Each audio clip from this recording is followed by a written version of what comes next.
Just Delay， 各位观众朋友，大家好，欢迎您收看藏人行政中央电视台本周西藏华语新闻节目。本期的新闻要点有：达喇嘛尊者致函祝贺印度总统德罗帕蒂穆尔穆66岁生日；达赖喇嘛尊者前往美国接受膝盖治疗；达喇嘛尊者祝贺莫迪总理为新落成的纳兰陀大学揭幕；议长康波索南丹培致函祝贺印度国会人民院议长再次当选；驻尼泊尔办事处举办年度莲师10万惠供法会；日本西藏之家在国际瑜伽日推出线上瑜伽课程；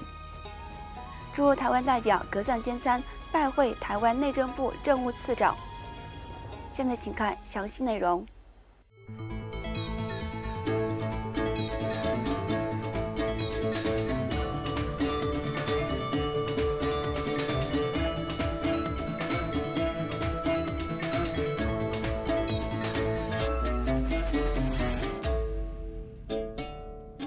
在印度总统德罗帕蒂穆尔穆迎来66岁生日之际，西藏精神领袖第14世达赖喇嘛尊者于上周四6月20号致函德罗蒂帕穆尔穆致以问候，并祝贺在领导这个伟大而古老的国家方面取得的成功。达赖喇嘛尊者在贺函中称赞印度是世界上最伟大的民主国家，具有为全球和平与幸福做出贡献的巨大潜力。尊者钦佩印度在世界范围内的实力和领导力，并为印度总统祈祷及送上美好的祝愿。另外，西藏精神领袖第14世达赖喇嘛尊者于上周五6月21号从印度北部达兰萨拉启程，乘专机前往美国纽约接受膝盖治疗。在达赖喇嘛尊者从达兰萨拉的勤宫出发前往机场时，受到西藏人民议会议长康波索南丹培、司政边巴次仁等领导人，以及西藏人民议会常务委员会成员和各部门秘书长的送行。而在达兰萨拉至冈格拉机场的沿途，数千名僧俗藏人和各方信众站在道路两旁，手持哈达和藏香恭送尊者。藏人行政中央司政边巴次仁在机场接受媒体采访时表示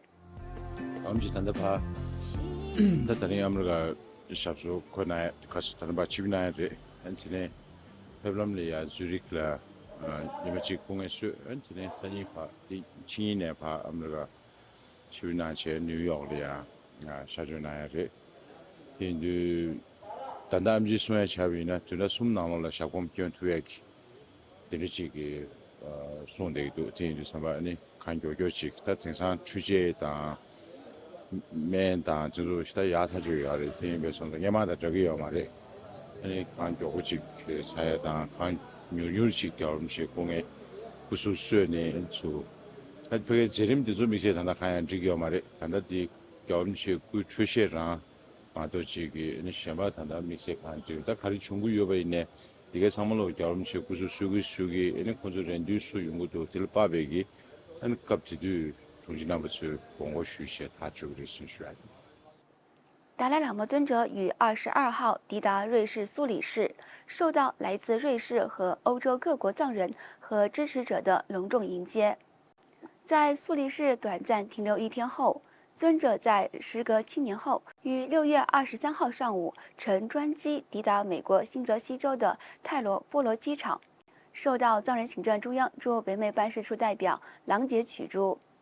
印度驻纽约领事馆副领事、各佛学中心的代表，以及数千名藏人和各方信众的隆重迎接。在达赖喇嘛尊者乘坐美国政府的接机车队从机场前往纽约曼哈顿星月酒店时，数万名来自美国各地的藏人和各国信众在酒店门口手持哈达、鲜花、藏香和欢迎横幅迎接尊者。在抵达酒店时，尊者受到了第41任萨迦法王赤钦仁波切、印度驻纽约总领事馆公共资讯官沙尔提哈什、众多高僧大德、西藏人民议会北美区议员、藏人行政中央驻北美办事处藏人联络官贡嘎扎西，以及纽约和新泽西西藏协会的主席及藏人民众的迎接。当天有超过1万多名来自美国各地的藏人和各大新闻媒体的记者参加了欢迎活动，规模庞大，报道范围广泛。据达赖喇嘛尊者办公室和私人医生的介绍，尊者在美国期间除了治疗膝盖之外，目前不会出席任何公开活动。与此同时，达赖喇嘛尊者于上周六6月22号致函印度总理纳伦德拉·莫迪，祝贺他为比哈尔邦王舍城的纳兰陀大学新校区揭幕。尊者在信函中赞扬了古印度纳兰陀传统在逻辑和理性方面所展现的品质，强调这些品质可以很容易地与现代教育相结合，从而造福人类。尊者在贺函的最后写道：印度乃至世界范围内的年轻人对古印度知识和智慧的兴趣日益浓厚，这让我深受鼓舞。因此，很高兴看到新的纳兰陀大学在这个历史悠久的地方建立，并祈愿该学院继续繁荣昌盛。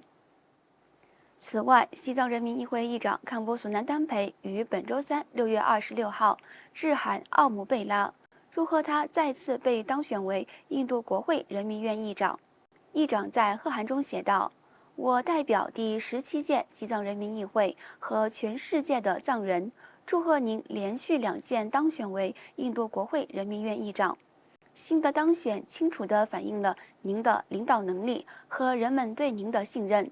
多年来，您为印度所做出的贡献和服务值得称赞。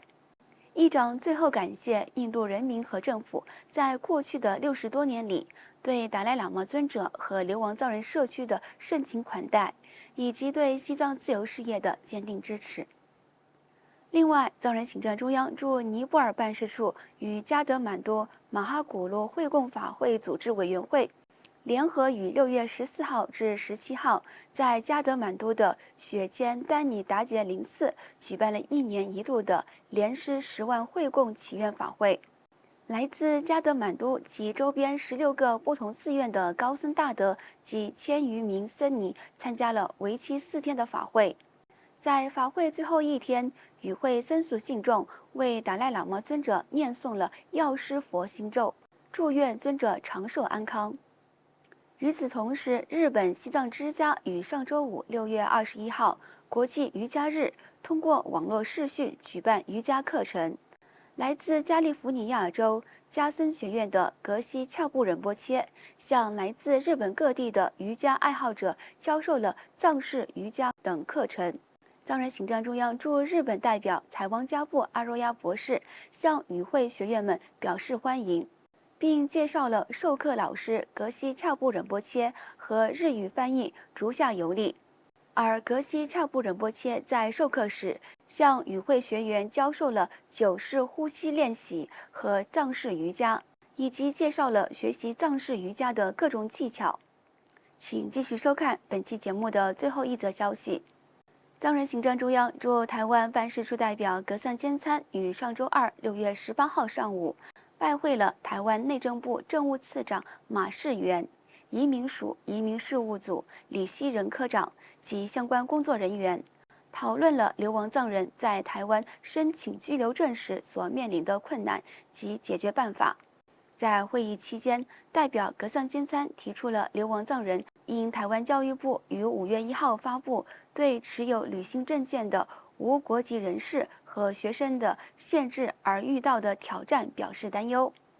内政部政务次长马世元在发言时强调了内政部长刘世芳就有关涉及流亡藏人各项困难和申请必须无阻碍解决的指示，并要求内政部各级工作人员应予必要的协助。在拜会内政部相关官员后，移民署专门致电驻台湾办事处，告知已批准藏人学生提前获得学生签证，以及流亡藏人在居留证到期前延长时效等情况。观众朋友，以上就是今天节目的全部内容。欲了解更多有关西藏境内外的讯息，请登录屏幕下方的网址。感谢您的收看，我们下期节目再会。